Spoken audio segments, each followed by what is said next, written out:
I've been using Chime SpotMe for a while now, and this video is my honest and unbiased review of the feature in 2025. I'll cover everything you need to know, from key benefits to potential drawbacks, so by the end of this video, you'll have a better understanding of whether Chime SpotMe is right for you. So what is Chime SpotMe?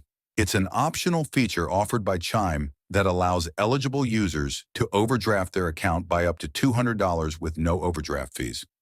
Instead of declining your transaction when you run out of funds, SpotMe covers the purchase and deducts the overdrawn amount from your next deposit. This can be especially helpful for avoiding overdraft fees from traditional banks.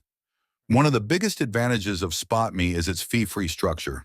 Unlike traditional overdraft services that charge high fees per transaction, Chime SpotMe lets you access extra funds without paying a cent.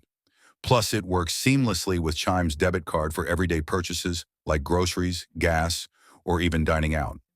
However, there are a few things to keep in mind. First, SpotMe limits vary. Not everyone will qualify for the full $200 limit. Your personal limit depends on factors like your direct deposit history and account activity. Also, SpotMe doesn't cover all transactions. It works for debit card purchases and ATM withdrawals, but won't apply to things like bank transfers or online bill payments.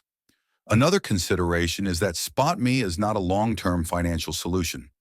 Since the overdraft is repaid automatically from your next deposit, relying on it too often could make it harder to manage your cash flow. So, is Chime SpotMe worth it? If you're looking for a fee-free way to cover small overdrafts, it's a solid option. Just be mindful of the limits and ensure you're using it responsibly. Well, that's all for this video. I hope you found it helpful. If you did, make sure to give this video a super thanks by clicking the heart icon to support the channel. And don't forget to hit that subscribe button. We'll see you in the next one.